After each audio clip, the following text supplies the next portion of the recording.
नमस्कार, स्वागत है आपका अपने जिले में। मैं हूं शिवानी। आइए नजर डालते हैं अब तक की हेडलाइंस पर। छांगुर बाबा के गुर्गे बदर अख्तर सिद्दीकी और उसके पिता के खिलाफ मुकदमा दर्ज। आस्था नेगी के भाई ने बदर अख्तर सिद्दीकी पर लगाए थे बहन के अपहरण के बाद धर्मांतरण करने के आरोप। हाजी याकूब के परिवार पर एक बार फिर दबिशों का दौर। निषेधाज्ञा के बावजूद बिना परमिशन के बीएस पैलेस में हजारों की भीड़ की थी एकत्रित। एनर्जी ड्रिंक के प्रमोशन का मामला, बेटे फिरोज समेत आधा दर्जन लोगों पर मुकदमा दर्ज। डीजीपी राजीव कृष्ण के आदेश के बाद बड़े अधिकारी ट्रेनिंग सेंटर्स में पहुंचकर कर रहे हैं व्यवस्थाओं की जांच। एसएसपी डॉक्टर विपिन ताड़ा ने रिक्रूट प्रशिक्षण केंद्र का किया औचक निरीक्षण। रिक्रूटों के साथ खाना भी खाया। बारिश के बाद उमस भरी गर्मी कर रहे लोगों को परेशान। मौसम विभाग के अनुसार एक बार फिर बदलेगा मौसम। और अब खबरें विस्तार से। छांगुर बाबा के गुर्गे बदर अख्तर सिद्दीकी और उसके पिता के खिलाफ सिविल लाइन थाने में मुकदमा दर्ज हो गया है, जिसके बाद आरोपी की तलाश पुलिस की एक टीम नोएडा पहुंच गई और जांच शुरू कर दी। दरअसल गुरुवार को सालों से लापता आशा नेगी का अनिल नेगी एसएसपी कार्यालय पहुंचा था और एसएसपी से मिलकर शिकायती पत्र देते हुए अनिल नेगी ने बदर अख्तर सिद्दीकी पर आरोप लगाते हुए बताया था कि आरोपी ने उसकी बहन को लफ्जिहात में फंसाकर उसकी बहन का अपहरण कर उससे शादी कर ली, जिसके बाद उसका जबरन धर्मांतरण करवा दिया गया। फिलहाल पुलिस ने अनिल नेगी की तहरीर पर मुकदमा दर्ज कर जांच शुरू कर दी है। हम अपनी बहन की गुमशुदगी की रिपोर्ट दर्ज कराने के सिलसिले में प्रार्थना पत्र देने आया था एसएसपी ऑफिस, जो हमारी प्रार्थना पत्र कप्तान साहब ने एक्सेप्ट कर लिया है और हमें आश्वासन दिया है कि इसको उचित कार्रवाई की जाएगी। आज थाना सिविल लाइंस पर एक व्यक्ति द्वारा तहरीर दी गई कि उनकी बहन से वर्ष 2019 से कोई संपर्क नहीं है। इन्होंने बदर नामक व्यक्ति पर इनकी बहन से नोएडा से शादी कर धर्मांतरण कर गायब करने का आरोप लगाया है। उक्त प्रकरण में पुलिस द्वारा एफआईआर दर्ज कर जांच शुरू कर दी गई है। पुलिस की एक टीम को नोएडा डिस्ट्रिक्ट में घटना की जांच हेतु एवं दोनों को रिकवर करने एवं आवश्यक कार्रवाई हेतु निर्देशित किया गया है। ब्रह्मपुरी थाना क्षेत्र के लिसाड़ी रोड स्थित बीएस पैलेस में गुरुवार को एक एनर्जी ड्रिंक के प्रमोशन के लिए बिना अनुमति के एक कार्यक्रम का आयोजन किया गया, जिसमें भारी भीड़ उमड़ पड़ी। रोड शो का आयोजन भी किया गया, जिसमें हाजी याकूब के बेटे फिरोज सहित कई यूट्यूबर्स के पहुंचने के बाद युवकों ने खूब हुड़दंग मचाया। सड़क रोक कर तेज आवाज में डीजे बजाया गया और जमकर स्टंटबाजी की गई, जिस वजह से जाम लग गया। सोशल मीडिया पर वीडियो वायरल होने के बाद ब्रह्मपुरी थाना पुलिस ने याकूब के बेटे फिरोज उर्फ भूरा सहित कई लोगों के खिलाफ मुकदमा दर्ज कर फिरोज की तलाश में देर दबिश दी, लेकिन फिरोज उर्फ भूरा पुलिस के हाथ नहीं आया। लिसाड़ी रोड बीएस पैलेस में गुरुवार को एक एनर्जी ड्रिंक के प्रमोशन का आयोजन किया गया था। प्रमोशन का आयोजन सुबान कुरैशी नौमान अली ने किया था, जिसमें याकूब कुरैशी के बेटे फिरोज उर्फ भूरा को बुलाया गया था। प्रमोशन में दिल्ली सहित हरियाणा कई जगहों से यूट्यूबर्स भी आए थे, जिसकी वजह से भारी भीड़ उमड़ पड़ी, जिसके बाद जमकर हुड़दंग मचा और स्टंटबाजी हुई, जिसकी वीडियो सोशल मीडिया पर वायरल होने के बाद पुलिस ने फिरोज याकूब नौमान अली सुबान कुरैशी सूफियान सहित कई लोगों के खिलाफ मुकदमा दर्ज कर लिया। फिलहाल पुलिस फिरोज और नामजद लोगों की तलाश कर रही है। सोशल मीडिया पर एक वीडियो वायरल हो रहा है। इसमें थाना ब्रह्मपुरी जनपद मेरठ द्वारा संज्ञान लिया गया है। वीडियो में देखा जा रहा है कि बगैर परमिशन के एक आयोजन किया जा रहा है, जिसमें काफ़ी संख्या में भीड़ आई है। भीड़ के कारण मार्ग भी अवरुद्ध हुआ है। इसके संबंध में सुसंगत धाराओं में अभियोग पंजीकृत किया गया है, साथ ही आवश्यक विधिक कार्रवाई की जाएगी। एसएसपी डॉक्टर विपिन ताड़ा ने गुरुवार पुलिस लाइन में रिक्रूट प्रशिक्षण केंद्र का औचक निरीक्षण कर केंद्र की व्यवस्थाओं को जांचा। इस दौरान एसएसपी ने रिक्रूट सिपाहियों की उपस्थिति, अनुशासन और प्रशिक्षण आदि का भी जायजा लिया और रिक्रूटों को कर्तव्य निष्ठा, अनुशासन और जनसेवा के प्रति समर्पण भाव के साथ कार्य करने के लिए कहा। एसएसपी ने केंद्र की मेस का भी बारीकी से निरीक्षण किया। निरीक्षण के बाद एसएसपी ने रिक्रूटों के साथ भोजन किया और उनका उत्साहवर्धन भी किया। एसएसपी ने केंद्र प्रभारियों को साफ सफाई, पौष्टिक भोजन के साथ साथ समुचित व्यवस्थाओं को प्राथमिकता देने की भी आदेश दिए। सावन शाम की शिवरात्रि पर हुई झमाझम बारिश के बाद उमस भरी गर्मी फिर से लोगों को परेशान करती हुई नजर आ रही है। गुरुवार पूरे दिन उमस भरी गर्मी लोगों को परेशान करती रही, जबकि शुक्रवार सुबह से ही तेज धूप और चिपचिपी गर्मी से लोगों की परेशानी और बढ़ गई। हालांकि तापमान स्थिर दिखाई दे रहा है, लेकिन उमस से लोग पसीना पसीना होते हुए दिखाई दे रहे हैं। वहीं मौसम विभाग की माने तो आने वाले दिनों में मौसम एक बार फिर करवट लेगा। बारिश के बाद मौसम सुहाना हो जाएगा। थाना टीपी नगर क्षेत्र के लल्लनपुरी नई बस्ती के रहने वाले विवेक कुमार नाम के युवक ने कौशाम्बी की रहने वाली एक रासायनिक प्रवक्ता के ऊपर हनी ट्रैप करने के बाद 4,50,000 रुपए वसूलने का अंजाम लगाया है। देहरादून में पोस्टेड विवेक कुमार केंद्रीय कर्मचारी हैं। उसने बताया कि कुछ समय पहले फेसबुक पर उसकी कंचन नाम की युवती से परिचय हुआ था। उसके बाद हनी ट्रैप में फंसाकर उससे 4.5 लाख रुपए वसूल लिए गए। जब विवेक ने अपने पैसों के लिए तगादा किया तो आरोप है कि युवती उसके साथ गाली गलौज करती हुई जान से मारने की धमकी देती रही। विवेक ने एसएसपी डॉक्टर विपिन ताड़ा को इस पूरे मामले से अवगत कराया है और आरोप लगाया है कि उसकी जान को खतरा है और उसे हर कदम पर ट्रेस किया जा रहा है। ये हनी ट्रैप में फंसाया गया था, 4.5 लाख रुपए मेरे से लिए गए थे। फर्जी एक अकाउंट खुलवा के मुझे पति बताया गया था उसमें, क्योंकि मैंने 4.5 लाख रुपए दिसंबर में दिए थे। दिसंबर के बाद मैं फरवरी में पैसा मांगता हूँ।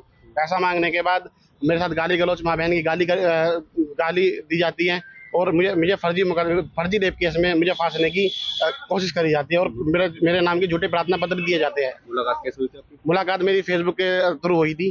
कंचनपुत्री धर्मपाल पैगंबरपुर के रहने वाले हैं, रामपुर। मवान थाना क्षेत्र के गांव अमरगढ़ में नाई की दुकान पर बाल कटवाने गए 3 युवकों पर गोलियां बरसाने वाले हमलावरों की तलाश पुलिस लगातार कर रही है। इस मामले में पुलिस ने देर रात तक हमलावरों की तलाश में कई जगह पर दबिश दी है, लेकिन फिलहाल सभी हमलावर पुलिस की गिरफ्त से दूर है। वहीं इस मामले में एसपी देहात राकेश कुमार मिश्रा का कहना है कि हमलावरों को जल्दी गिरफ्तार कर जेल भेज दिया जाएगा। बता दें कि गुरुवार को मवाना के गांव अमरगढ़ में नाई की दुकान पर बाल कटवाने गए मवाना के रहने वाले कुलदीप, ऋतिक और मुकुल पर खटकी गांव के रहने वाले विनीत, विनय और रोहित अपने साथियों के साथ गोली बरसाकर हमला कर दिया गया था, जिसमें गोली लगने से कुलदीप तमंचे की बट से एक अन्य युवक घायल हो गया था।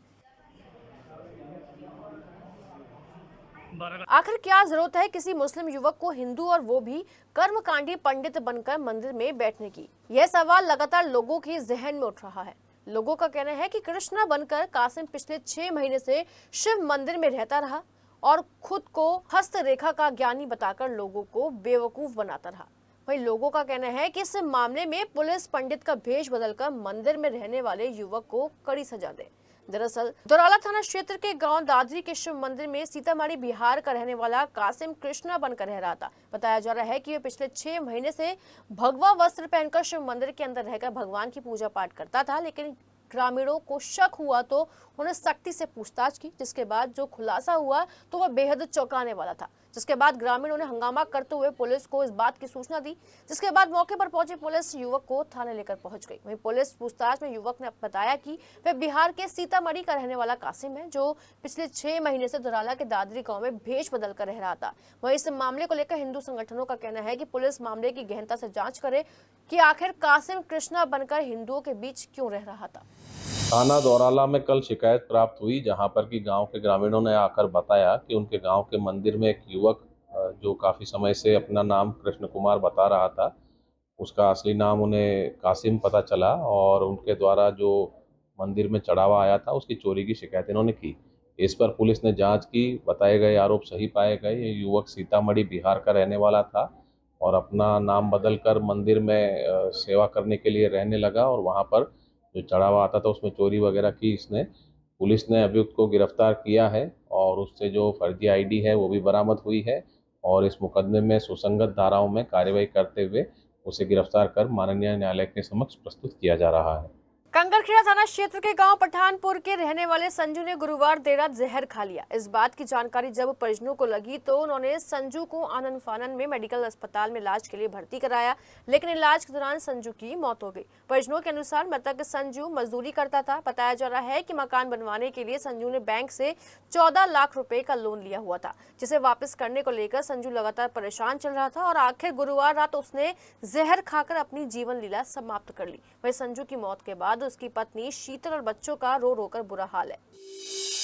मेरे पति पे 14 लाख रुपए का कर्जा था, उन पे कर्जा था तो डिफरेंस में घर खा लिया। कर्जे से परेशान होकर और मैं कितना कर्जा था?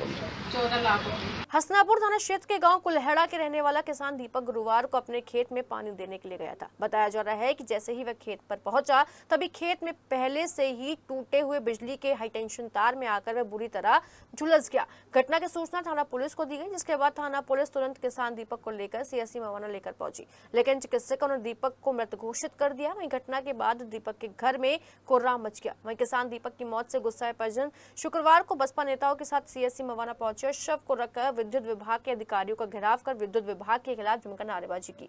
वहीं हंगामा बढ़ता देख एसडीएम मवाना संतोष सिंह मौके पर पहुंचे। मृतक दीपक के परिजनों को 10 लाख रुपए की धनराशि और उसकी पत्नी को नौकरी दिलवाने का आश्वासन दिया, जिसके बाद हंगामा कर रहे लोग शांत हुए और शव को उठाकर ले गए।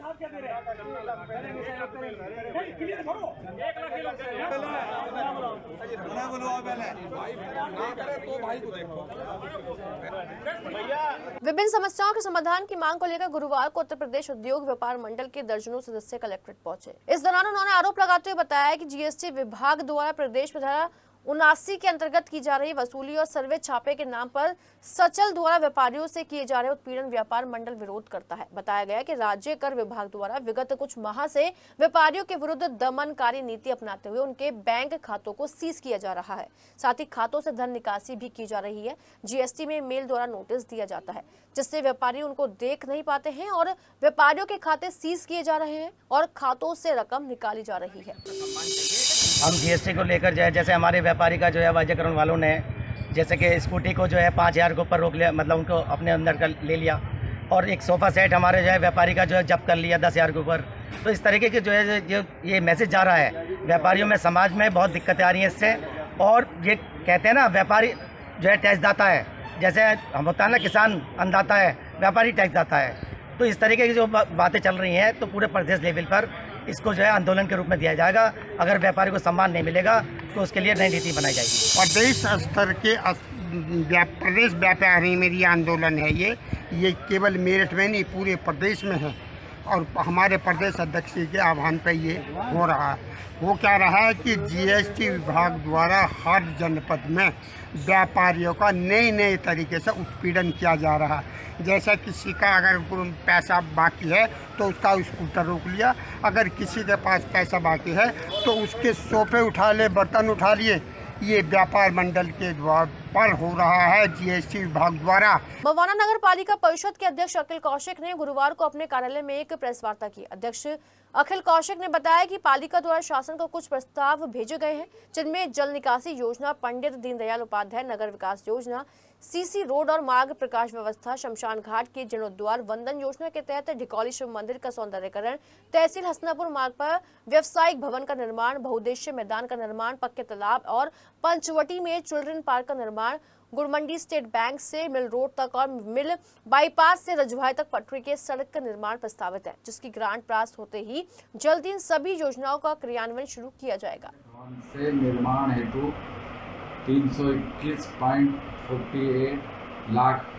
किठौर थाना क्षेत्र के चुचई गांव में रहने वाला एक ग्रामीण एसएसपी कार्यालय पहुंचा और एसएसपी से न्याय की गुहार लगाते हुए बताया कि थाना किठौर पुलिस ने उसके बेटों के खिलाफ झूठा मुकदमा दर्ज कर जेल भेज दिया है। पीड़ित ने एसएसपी को बताया कि उसकी बेटी थाना किला परीक्षितगढ़ के गांव खटकी में रहने वाले युवक झुग्गड़ के साथ चली गई, जिसका मुकदमा उसने थाने में दर्ज करवा के रखा है। पीड़ित का आरोप है कि 22 तारीख को दरोगा ने उसे थाने बुलाया था, जिसके चलते वो पूर्व प्रधान के बेटे और अपने बेटों के साथ थाने पहुंच गया। जब पीड़ित थाने पहुंचा तो आरोपी युवक का पिता भी थाने में ही बैठा हुआ था। जब आरोप युवक का पिता थाने के बाहर जाकर गिर गया था और उस वक्त बारिश हो रही थी, लेकिन थाना पुलिस ने उसके बेटे अनस, भतीजे मोमिन कासिफ सहित करीब 10 लोगों के खिलाफ गंभीर धाराओं में मुकदमा दर्ज कर जेल भेज दिया है। पीड़ित की बात सुनने के बाद एसएसपी ने पूरे मामले की जांच करवा कर उचित कार्रवाई का आश्वासन दिया है। 9 तारीख को गुम हुई और 9 तारीख को गुम होने के बाद मैंने थाना किठौर के वहाँ जाके 11 तारीख में अपनी एफआईआर दर्ज कराई है, और वहाँ जाने पे मेरी आज तक कुछ सुनवाई हुई है, ना कुछ बरामदी हुई है, इसलिए मैं ऐसे शोकेस आया। अपने जिले में फिलहाल इतना ही। मेरठ शहर आसपास की तमाम छोटी बड़ी खबरों को पहुंचाते रहेंगे आप तक, तो जानिए वो जरूरी है जो। फिलहाल हमें दीजिए इजाजत। नमस्कार।